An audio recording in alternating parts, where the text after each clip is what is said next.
I want to tell you something that took me years and a lot of painful lessons to figure out, which is the only reason my previous business got to 8 figures was because of the sales team that I built. Not the service, not the marketing, not my strategy or my vision or any of the other things that founders take credit for.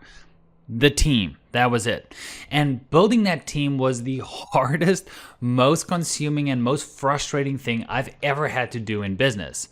So, in this specific video, I'm going to walk you through exactly how I did it, what went wrong along the way, and what I would do completely differently if I had to start from scratch today. Now, when I first started building out a sales team, what I did, I basically did what most founders would do. I posted a job, I got a lot of applicants, picked the most impressive looking resume, did a quick interview, and made the hire. Guess what? That person lasted about 6 to 7 weeks. So what happened was I did it all again. The same process, a different person this time, same result though. Now, I think I went through maybe 4 or 5 hires before I stopped and asked myself what I was actually doing wrong because something clearly wasn't working. And the honest answer was everything. And the thing is, I had no real process, and I was basically selecting candidates from a tiny pool of whoever happened to apply, right? And I was making decisions based on how somebody came across in a 45-minute, consultation or interview, call it whatever you want. And I was trusting the resumes that I had no idea how to verify the resumes. So I was taking people on their word. And the results reflected that, right? High turnover, inconsistent closer performances, and a sales team that felt more like a revolving door than an actual team. Now, the first real shift that happened was when I started to understand that finding exceptional salespeople is just a numbers game, right? Before anything else. And I had been basically interviewing maybe 20 to 30 people before making a hire. And to me, I felt that that was enough at the time. But what I eventually understood with time and experience is that when you interview 30 people, you are not finding the best salesperson that's available on the market. You are finding the best salesperson out of the 30 people, right? And those two things are completely different, right? So what I started doing was that I started pushing more volume. 50 interviews, 100 interviews or more sometimes. And what I found was that the quality of the people that I was hiring drastically changed when I increased the pool that I was selecting from. Duh, right? But the volume also came at a cost, which was I was spending days and, let's just say days every single week on recruiting, reviewing resumes, shortlisting candidates, scheduling interviews, running the interviews myself, following up, checking references, calling the ex-employers, and so on and so forth, right? And at one point, I calculated roughly how many hours a week I was spending on recruiting, and the number genuinely shocked me. Hours that should have been spent on building the business, on strategy, on client relationships, on 100,000 other things that a founder needs to do or be focused on, I was not.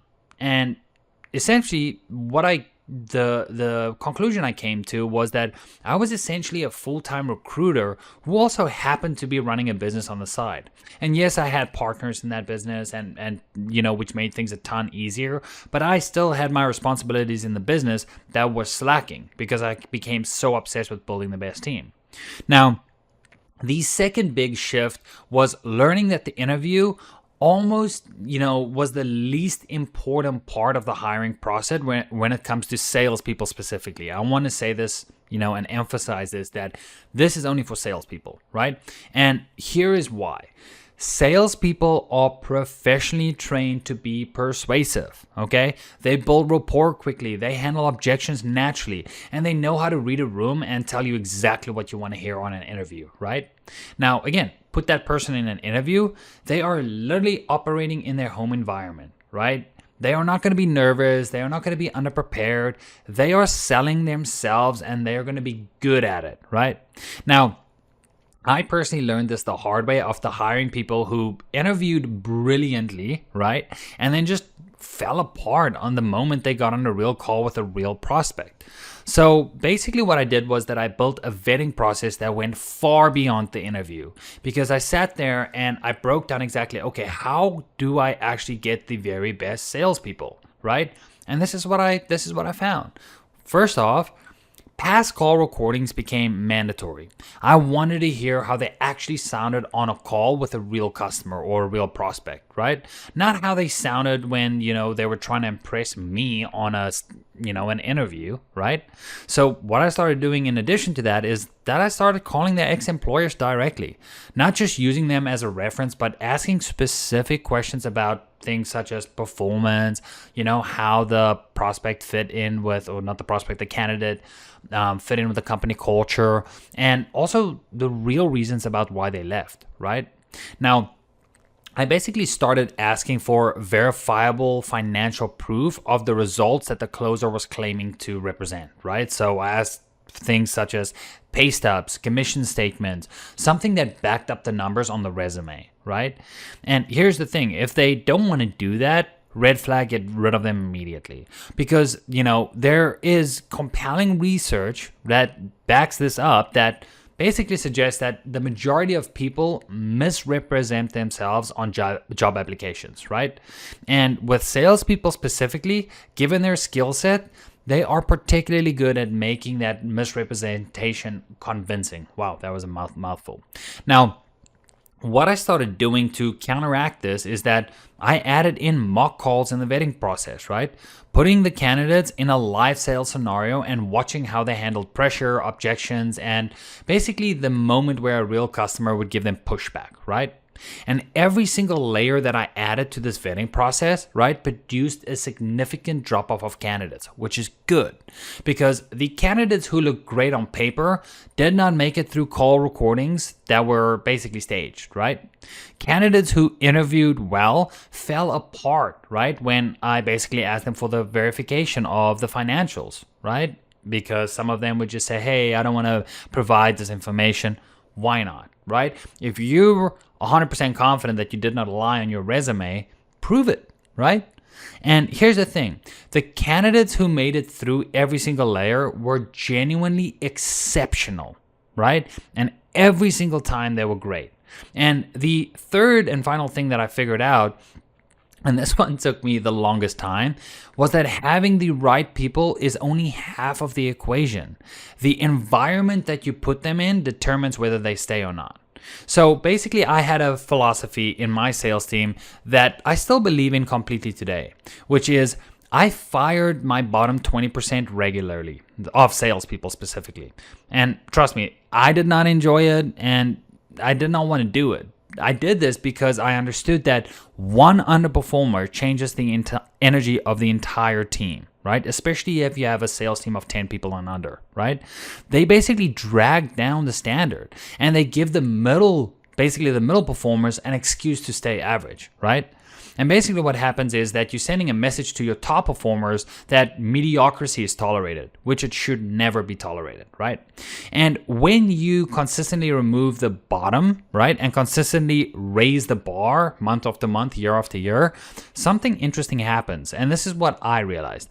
The standard of the entire team rises and the bar rises, right? Because everybody knows what is expected and everybody knows that expectation is real, right? And if you do not meet the expectation of your next team member, you're out, right?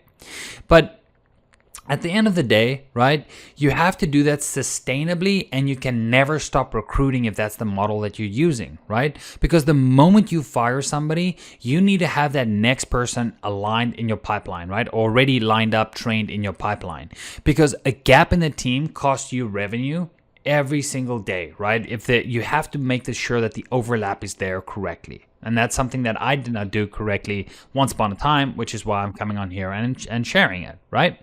So basically what I did was that I basically found myself that I was always recruiting and always keeping our hiring pipeline full, right? And the way I did that is that, I was always building relationships with salespeople I admired long before I needed to make that hire. And I even created an informal network of salespeople around me. Basically what we did was we shared insights. We talked about what was working in the market, what was not working. And, this way we built genuine relationships with people who I might want on my team one day, right?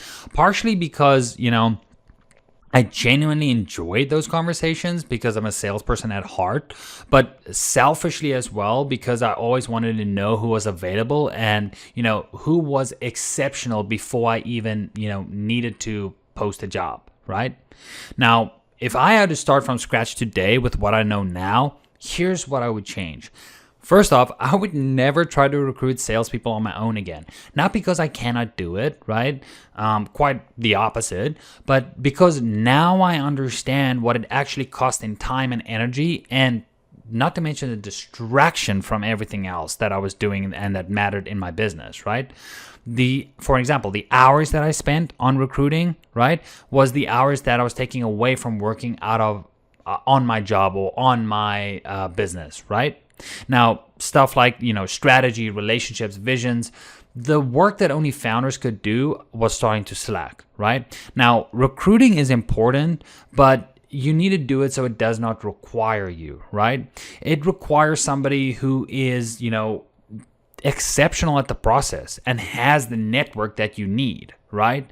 Because at the end of the day, I would also move faster on performance decisions, right? And the thing that I did wrong was that I held on to underperformers way longer than I should have in the early days because I had already invested so much time in finding them and training them and so on and so forth. Trust me, that's a freaking trap, okay? And the cost of keeping the wrong person on your team is almost always higher than the cost of replacing them, in my opinion. And this is literally the numbers that I cracked in my own business, right? And the things that I would have done earlier as well, and this is one thing that I'll just throw in there as well, is separating the roles earlier, right? Which is setting and closing. 2 different people, 2 different jobs, 2 different skill sets, 2 different personalities. And here's the thing. The moment I stopped asking my closers to fill their own calendars, and the moment I gave them a dedicated setters, our numbers improved immediately, right? Because building a world-class team was the most important and most difficult thing I did in my previous business. And most of what I learned came from, getting it wrong at first, like all entrepreneurs. Now, the reason I started Sales Match was because I knew that, this was a problem that did not just belong to me. Every founder, I knew was building a high-ticket service was facing the same challenges, right? Finding exceptional salespeople, vetting them properly, building the team, and keeping the team at a very high level. And here's the thing. Most of them were, trying to do it the same way that I was in the beginning, with no process, not enough volume, and not enough time.